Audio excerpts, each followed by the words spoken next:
Welcome to news అడ్డా. నేను శ్రీ సౌజన్య. ముందుగా headlines. మాజీ మంత్రి ధర్మానపై ఎమ్మెల్యే గొండు శంకర్ మండిపాటు. జనసేన పార్టీ ఆత్మీయ సమావేశం విజయవంతం చేయండి, బండారి రాజకుమార్.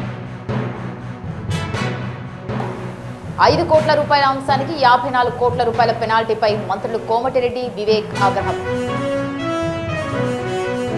కేసులకు భయపడేది లేదు, బాల్క సుమన్. చిత్రీకరణ ఫేజ్ 1 కు పర్యావరణ అనుమతులు. అభివృద్ధి చేయగానే ప్రజలు ఓట్లు వేయరు, మాజీ సీఎం కిరణ్ కుమార్ రెడ్డి.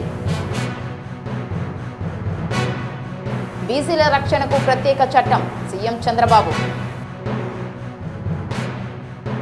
హోంమంత్రి అనిత రాజీనామా చేయాలి, వరదు కళ్యాణి. మాజీ మంత్రి ధర్మాన ప్రసాదరావు బీజేపీ జనసేన పార్టీల్లో కచ్చిప్ వేసుకునేందుకు ప్లాన్ చేస్తున్నారంటూ శ్రీకాకుళం ఎమ్మెల్యే గొండు శంకర్ బాంబు పేల్చారు. వైసీపీ నేత మాజీ మంత్రి ధర్మాన ప్రసాదరావు లోకేష్ పై విమర్శలు చేసే స్థాయి కాదని, మొన్నటి ఎన్నికల్లో 52,000 ఓట్లు భారీ మెజార్టీతో తానే ఓడించడాన్ని గుర్తు చేసుకోవాలని హితవు పలికారు. మంత్రి లోకేష్ కు ఉండేల్ దెబ్బ చూపిస్తామంటున్న వైసీపీ నేత మాజీ మంత్రి ధర్మాన ప్రసాదరావుకి ఇంకా రెడ్ బుక్ దెబ్బ తెలియకపోవడం వల్లే ఇలా లేనిపోని విమర్శలు చేస్తున్నారన్నారు. శ్రీకాకుళంలో మీడియా సమావేశంలో మాట్లాడిన ఎమ్మెల్యే గుండు శంకర్, జగన్మోహన్ రెడ్డి మెప్పు కోసం, పదవుల కోసం ధర్మాన ప్రసాదరావు ఇవన్నీ చేయడం తగదన్నారు. లోకేష్ బాబు ఉండేలు దెబ్బ చూపించే ముందు నేను ధర్మాన ప్రసాద్ గారికి ఒకటి అంటాను, మీకు మొన్న ఎన్నికల్లో ఉండేలు దెబ్బ ప్రజలు చూపించారు, అందులో మీకు మరీ ఉండేలు దెబ్బ చూపించారు, భారీ మెజారిటీతో ఓడించారు. అయినా మీకు ఇంకా తెలుసుకోవట్లేదు మీరు వాస్తవాలు. ఇదంతా మీరు స్థాయి మరిచి మాట్లాడుతున్నారని మీకు ఆ ఫేస్బుక్లో కామెంట్లు చూస్తేనే మీకు తెలుస్తుంది. మీరు ఇవన్నీ చేయడానికి కారణం జగన్మోహన్ రెడ్డిని ప్రసన్నం చేసుకొని ఆయన మెప్పు పొంది పదవుల కోసమే కానీ ఇంకో పని లేదు. పైగా మీరు తెలుగుదేశాన్నే టార్గెట్ పెట్టారు. ఎందుకు? మిగతా పార్టీల్లో మీరు కట్ చేసి ఉంచారు. బీజేపీ జనసేన పార్టీ ఊసెత్తడానికి కూడా మీకు ధైర్యం చాలదు. మాట్లాడితే తెలుగుదేశం చంద్రబాబు నాయుడు గారు ఇప్పుడు కొత్త పదం లోకేష్ అన్నకు ఉండేలు దెబ్బ చూపిస్తారట. మీకు నిజంగా తెలుగుదేశం పార్టీ లోకేష్ అన్న రెడ్ బుక్ దెబ్బ ఇంకా మీకు చూపించలేదు, అది చూపిస్తే. కరీంనగర్లో ఆగస్టు 9న వాసర గార్డెన్లో జరిగే జనసేన పార్టీ ఆత్మీయ సమావేశాన్ని విజయవంతం చేయాలని Janasena party Karimnagar parliament in-charge doctor Bandari Rajakumar అన్నారు. ఈ సందర్భంగా పట్టణంలోని ఓ ప్రైవేట్ హోటల్లో ఏర్పాటు చేసిన విలేకరుల సమావేశంలో వారు మాట్లాడుతూ, జనసేన పార్టీని గ్రామ స్థాయి నుండి బూత్ స్థాయి వరకు బలోపేతం చేయడమే లక్ష్యంగా ఆగస్టు 9 ఆదివారం రోజున జనసేన పార్టీ కార్యకర్తల, నాయకుల ఆత్మీయ సమావేశం ఏర్పాటు చేయడం అయిందని అన్నారు. ముందుగా కరీంనగర్ పార్టీ కార్యాలయం నుండి బైక్ ర్యాలీ ప్రారంభమై కోర్టు సర్కిల్లో ఉన్న అంబేద్కర్ విగ్రహానికి, అమరవీరులకు నివాళులర్పించి సభ ప్రాంగణానికి ర్యాలీ చేరుకుంటుందని అన్నారు. జనసేన పార్టీని, పవన్ కళ్యాణ్ ఆశయాలను, ఆదర్శాలను ప్రజల ముందుకు తీసుకువెళ్లేందుకు, జిల్లాలో పార్టీని బలోపేతం చేసేందుకు ఈ సమావేశం నిర్వహించడం జరుగుతుందని అన్నారు. రాబోయే స్థానిక ఎన్నికల్లో జనసేన పార్టీ నుండి అభ్యర్థులు పోటీలో ఉండనున్నారని తెలిపారు. రేపటి రోజున రాజకీయాల్లో జనసేన పార్టీ క్రియాశీలకంగా మారబోతోందని ఆశాభావం వ్యక్తం చేశారు. కరీంనగర్ పట్టణంలో పేరుకుపోయిన సమస్యలను పరిష్కరించే దిశగా ప్రశంసనున్నట్లు తెలిపారు. ఈ సమావేశానికి జనసేన పార్టీ జాతీయ కార్యదర్శి రామ్ తల్లూరి, తెలంగాణ రాష్ట్ర ఇన్ఛార్జ్ శంకర్ గౌడ్, రాష్ట్ర ప్రచార కార్యదర్శి అంకే సాగర్ గౌడ్తో పాటు సెంట్రల్ టీం పాల్గొంటుందని తెలిపారు. 7 నియోజకవర్గాల జనసేన పార్టీ నాయకులు, కార్యకర్తలు రానున్నారని అన్నారు. ఈ కార్యక్రమంలో కరీంనగర్ జిల్లా జనసేన పార్టీ నాయకులు, బాధ్యులు పాల్గొన్నారు. కరీంనగర్లో రేపు అనగా ఆగస్టు 9న వాసరా గార్డెన్స్లో కార్యకర్తల ఆత్మీయ సమావేశం నిర్వహించుకుంటున్నాము. సో ఈ ప్రోగ్రాం గురించి మనం ఈరోజు ప్రెస్ మీట్ పెట్టడం జరిగింది. ఈ ప్రోగ్రాం మెయిన్ ఉద్దేశం ఏంటంటే, జనసేన పార్టీ గ్రామ స్థాయి నుంచి బూత్ స్థాయి వరకు బలోపేతం చేయడము, దాంతోపాటుగా రేపటి నాడు రాబోయే ఎంపీటీసీ, జెడ్పీటీసీ ఎలక్షన్స్లో కూడా మేము పోటీ చేయనున్నాము. ఎవరైతే శ్రీ పవన్ కళ్యాణ్ గారి ఆదర్శాలు, సిద్ధాంతాలు నచ్చి జనసేనతో కలిసి రావాలనుకుంటున్నారో వాళ్ళందరికీ కూడా మేము ఆహ్వానం తెలియజేస్తున్నాము. ఈ యొక్క ఆత్మీయ సమావేశానికి జాతీయ కార్యదర్శి శ్రీ రామ్ తల్లూరి గారు, తెలంగాణ స్టేట్ ఇన్ఛార్జ్ శంకర్ గౌడ్ గారు, ప్రచార కార్యదర్శి ఆర్కే సాగర్ నాయుడు గారు, మరియు సెంట్రల్ టీం ఏదైతే హైదరాబాద్ నుండి కూడా 50 మంది రావడం జరుగుతుంది. ఈ యొక్క కార్యక్రమం ముఖ్య ఉద్దేశం జనసేన పార్టీని మరియు గౌరవనీయులు deputy chief minister Shri Pawan Kalyan గారి ఆదర్శాలను సిద్ధాంతాలను ముందుకు తీసుకెళ్ళి కరీంనగర్లో జనసేన పార్టీని బలోపేతం చేయడమే ముఖ్య ఉద్దేశం. ఇక్కడ చాలామంది ఈ కరీంనగర్ జిల్లా అంటేనే ఉద్యమాల గడ్డ. తెలంగాణ నుంచి ఒక స్వరం జనసేనది రేపటి నాడు మనం వినబోతున్నాము. చాలా మీరందరూ కూడా చూశారు, అన్ని పార్టీలు చూసినాం, మనం టీఆర్ఎస్ గత ప్రభుత్వమైన టీఆర్ఎస్ చూసినాము, కాంగ్రెస్ చూసినాము. అందరూ కూడా ప్రజలందరూ కూడా మార్పు కోరుతున్నారు. ఆ మార్పులో జనసేన పార్టీ ముందు ఉండి సేవాభావంతో పారదర్శకతో సేవతో ముందుకెళ్ళి ప్రజలందరి సమస్యలని ఎక్కడికక్కడ ప్రశ్నించే గొంతుకగా రేపటి నాడు రాజకీయాలలో జనసేన పార్టీ క్రియాశీలకంగా మారబోతున్నది. రేపటి నాడు ఆగస్టు 9 ఆదివారం రోజున మొదటిగా మేము పార్టీ కార్యాలయం ఏదైతే చెల్మడ ఆనందరావు ఎదురుగా ఉన్న జనసేన పార్టీ కార్యాలయాన్ని ప్రారంభించుకోబోతున్నాము. దాంతోపాటుగా భారీ బైక్ ర్యాలీ, అక్కడి నుండి భారీ బైక్ ర్యాలీగా బయలుదేరి కోర్ట్ సర్కిల్ దగ్గర గౌరవనీయులు అంబేద్కర్ గారికి నివాళులు అర్పించి అక్కడి నుండి మన తెలంగాణ అమరవీరుల స్తూపం దగ్గర మన వాళ్ళందరికీ కూడా నివాళులు అర్పించి సభా కార్యాలయమైన వాసరా గార్డెన్స్ చేరుకొని అక్కడ మేము దిశానిర్దేశం చేయబోతున్నాం. ఈ సభలో ముఖ్యంగా మాకు కొత్తగా కార్యకర్తలు కానీ లేకపోతే ఆదర్శాలు నచ్చి ఎవరైతే జనసేన పార్టీలో జాయిన్ అయిదాం అనుకుంటున్నారో ఇక్కడ మాకు 400 నుంచి 500 మంది కొత్తగా జాయిన్ కాబోతున్నారు. ఈ సభలో సుమారుగా 2 నుంచి 3,000 మంది రాబోతున్నారు. ఇది ఒక జనసేన పార్టీ కరీంనగర్లో మనం ఆరంభమే అనుకోవచ్చు. రేపటి నాడు ఇంకా జనసేన పార్టీ విస్తృతంగా ఇక్కడ మేము పనిచేసి ఇక్కడ మేము ప్రజల సమస్యలు ఏవైతే ఉన్నాయో వాటి మీద మేము కొట్లాడతాం. మీ అందరికీ తెలుసు, కరీంనగర్లో చాలా సమస్యలు ఉన్నాయి. ఒక డంప్ యార్డ్ అయితే కానీ, నిరుద్యోగుల ఇష్యూస్ కానీ, లేకపోతే మున్సిపాలిటీలో సమస్యలు కానీ, ఎక్కడికక్కడ చాలా సమస్యలు ఉన్నాయి. రేపటి నాడు జనసేన పార్టీ ఈ సమస్యల మీద కొట్లాడి ముందుకు పోతుంది. రేపటి నాడు ఇంకా ఏదైతే ఎంపీటీసీ కానీ జెడ్పీటీసీ కానీ ఎలక్షన్స్లో కంపల్సరీగా మేము పోటీ చేస్తాం. గౌరవనీయులు deputy chief minister Pawan Kalyan గారు కూడా చెప్పడం జరిగింది, తెలంగాణలో జనసేన పార్టీ బలైపోతానికి సార్ కూడా రావడం జరుగుతుంది. ఇప్పుడు మనము అందరం కూడా ఎవరైతే జనసేన సాధకులు కానీ ఉద్యమీలు కానీ వారందరికి కూడా నేను పిలుపునిస్తున్నాను. మీరందరూ కూడా ప్రతి ఒక్కరు కూడా రేపటి జరగబోయే సభని విజయవంతం చేయండి. రేపటి నాడు ఇంకా ఎవరైతే గ్రామ స్థాయిలో బూత్ స్థాయిలో ఎవరైతే జనసేన పార్టీలో జాయిన్ అయిదాం అనుకుంటున్నారో వాళ్ళందరికీ కూడా మీరు ఇన్ఫర్మేషన్ ఇవ్వండి, సభా ప్రాంగణానికి తీసుకొని రండి.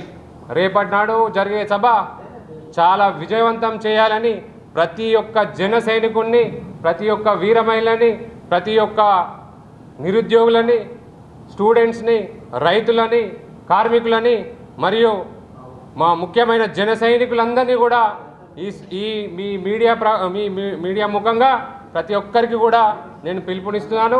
రేపటి నాడు జరగబోయే సభని విజయవంతం చేయండి.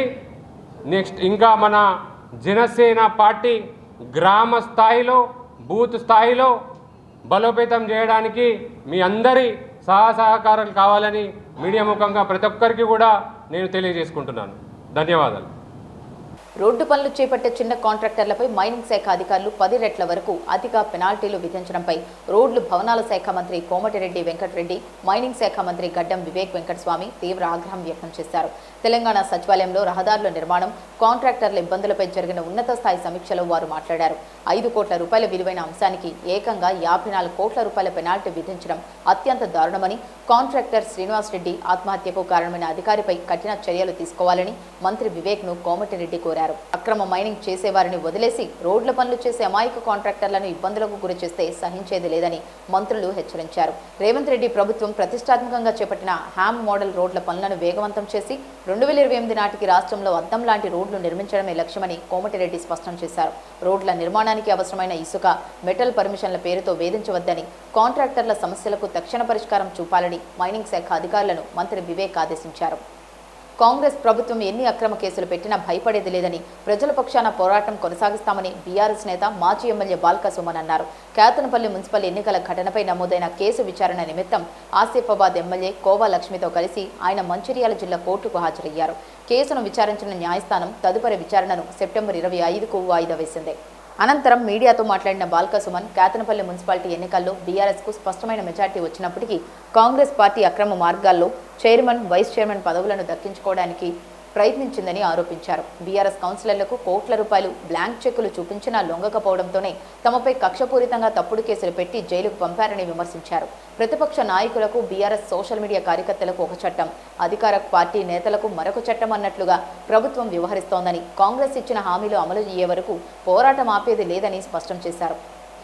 నియోజకవర్గం మంచిర్యాల జిల్లాలో కేతన్పల్లి మున్సిపాలిటీ పరిధిలో 22 వార్డులకు గాను మేము 14 స్థానాలు గెలిస్తే ఆనాడు కేవలం 6-7 స్థానాలు గెలిచినటువంటి కాంగ్రెస్ పార్టీ కౌన్సిలర్లు, ముఖ్యంగా మంత్రి వివేక్ ప్రోద్బలంతో ఎలాగైనా చైర్మన్, వైస్ చైర్మన్ స్థానం వాళ్ళు కైవసం చేసుకోవాలని 2 సార్లు చైర్మన్, వైస్ చైర్మన్ ఎన్నిక జరగకుండా ఆ కౌన్సిల్ హాల్కు మా కౌన్సిలర్లను గెలిచినటువంటి వాళ్ళని పోనీయకుండా మమ్మల్ని కూడా అడ్డుకొని ఉల్టా అక్రమంగా మా మీదనే అనేక రకాల కేసులు పెట్టి మమ్మల్ని జైలుకు పంపించినటువంటి విషయం రాష్ట్ర ప్రజలందరూ కూడా తెలుసు. ఆ సందర్భంలో 25 మంది మీద, మా ఆసిఫాబాద్ ఎమ్మెల్యే కోలక్ష్మతో సహా ఒక 25 మంది మీద అక్రమంగా ఈ కాంగ్రెస్ ప్రభుత్వం, ముఖ్యమంత్రి రేవంత్ రెడ్డి, మంత్రి వివేక్ కలిసి కేసులు పెట్టారు. దాంట్లో మేము కొంతమందిని 16 రోజుల పాటు ఆదిలాబాద్ జైలు కూడా పోయించాం. మిగతా వాళ్ళు యాంటిసిపేటరీ బెయిల్ తీసుకుని వాళ్ళు కొంత రిలీఫ్ పొందినారు. సో ఆ కేసుకు సంబంధించి ఇవాళ మంచిర్యాల కోర్టుకు హాజరు కావడం జరిగింది కేసుకి. ఏదేమైనా కాంగ్రెస్ ప్రభుత్వం చేసినటువంటి ఆ దురాగతం, ఆ దుర్మార్గం, Ketanpalli municipal chairman, vice chairman కైవసం చేసుకోవాలని చెప్పి వాళ్ళు చేసినటువంటి కుట్రను 54 రోజుల పాటు మా కౌన్సిలర్లంతా ఏకతాటిపై నుండి చైర్మన్, వైస్ చైర్మన్ స్థానం మేము గెలుచుకోవడానికి వాళ్ళు సహకరించినటువంటి తీరును రాష్ట్రమంతా కూడా చూసింది.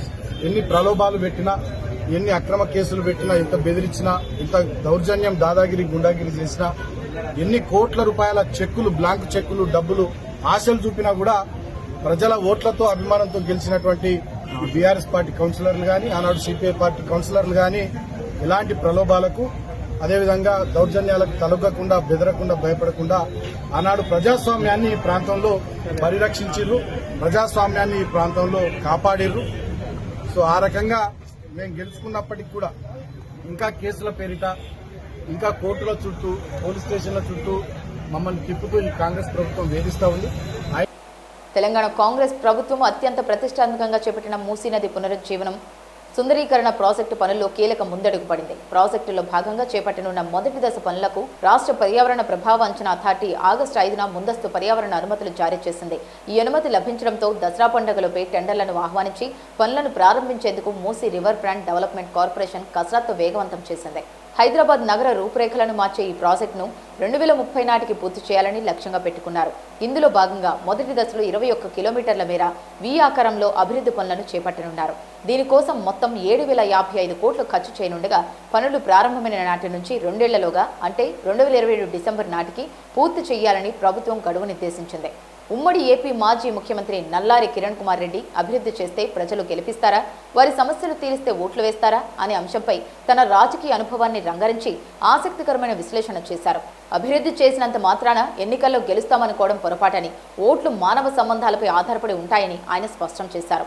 తన సొంత నియోజకవర్గంలో ఎదురైన ఒక సంఘటనను ఉదాహరణగా చూపుతూ ఆయన ఈ వ్యాఖ్యలు చేశారు. తన సొంత నియోజకవర్గమైన పీలేరులోని మంచాలమంద అనే మారుమూల గ్రామం నుంచి కిరణ్ కుమార్ రెడ్డి వివరించారు. ఆ గ్రామానికి 9 కిలోమీటర్ల వరకు సరైన రోడ్డు ఉండేది కాదు. 1989లో ఎమ్మెల్యే అయినా 2002 వరకు నేను ఆ ఊరికి వెళ్లలేకపోయాను. దాదాపు 800 నుంచి 900 ఓట్లున్న ఆ గ్రామానికి కాలినడకన వెళ్లాల్సి వచ్చేది. అక్కడ ప్రజలకు సరైన ఇళ్లు, సాగునీటి వసతులు కూడా లేవు అని నాటి పరిస్థితులను గుర్తు చేసుకున్నారు. రాష్ట్రంలోని వెనుకబడిన తరగతుల సంక్షేమం, సంరక్షణే ధ్యేయంగా తమ కూటమి ప్రభుత్వం పనిచేస్తుందని, వారి ప్రయోజనాలను కాపాడేందుకు త్వరలోనే ఒక ప్రత్యేక చట్టాన్ని తీసుకురానున్నామని ముఖ్యమంత్రి చంద్రబాబు ప్రకటించారు. ఇప్పటికే బీసీ సంరక్షణ చట్టం ముసాయిదా సిద్ధమైందని ఆయన వెల్లడించారు. బాపట్ల జిల్లా చీరాలలో 12వ జాతీయ చేనేత దినోత్సవం సందర్భంగా ఏర్పాటు చేసిన కార్యక్రమంలో ఆయన ఈ కీలక ప్రకటన చేశారు. బీసీలకు చట్టబద్ధమైన రక్షణ కల్పించడమే తమ ప్రభుత్వ బాధ్యత అని ఆయన స్పష్టం చేశారు. ఈ సందర్భంగా బీసీల అభ్యున్నతికి ప్రభుత్వం తీసుకుంటున్న చర్యలను చంద్రబాబు వివరించారు. బీసీలకు కూటమి ప్రభుత్వం పూర్తి స్థాయిలో అండగా నిలుస్తుంది. వారి సంక్షేమంతో పాటు రక్షణ కల్పించేందుకు ఈ చట్టాన్ని రూపొందిస్తున్నామని ఆయన అన్నారు. ఆంధ్రప్రదేశ్లో గత ప్రభుత్వం తీసుకొచ్చిన దిశా చట్టం బిల్లును వెనక్కి తీసుకుంటూ కూటమి ప్రభుత్వం కేబినెట్లో నిర్ణయం తీసుకోవడంపై వైసీపీ తీవ్ర ఆగ్రహం వ్యక్తం చేసింది. ఈ నిర్ణయంపై స్పందించిన వైసీపీ ఎమ్మెల్సీ వర్ధు కళ్యాణి హోంమంత్రి అనిత ఒక డమ్మీ హోంమంత్రిగా మారారని తీవ్రస్థాయిలో విమర్శిస్తూ ఆమె తక్షణమే తన పదవికి రాజీనామా చేయాలని డిమాండ్ చేశారు. మాజీ సీఎం జగన్పై ఉన్న కక్షతోనే దిశా చట్టాన్ని రద్దు చేశారని ఆరోపించారు. మహిళలకు రక్షణగా నిలిచే దిశా చట్టాన్ని రద్దు చేసినందుకు ముఖ్యమంత్రి చంద్రబాబు రాష్ట్ర మహిళలకు క్షమాపణ చెప్పాలని కళ్యాణి డిమాండ్ చేశారు. కావాలంటే చట్టం పేరు మార్చినా తమకు అభ్యంతరం లేదని, కానీ మహిళల రక్షణ కోసం ఆ చట్టాన్ని యథాతథంగా కొనసాగించాలని కోరారు. ఇవి ఇప్పటివరకున్న బులెటిన్ అప్డేట్స్. మరొక బులెటిన్తో మళ్ళీ కలుసుకుందాం. అంతవరకు సెలవు. నమస్కారం.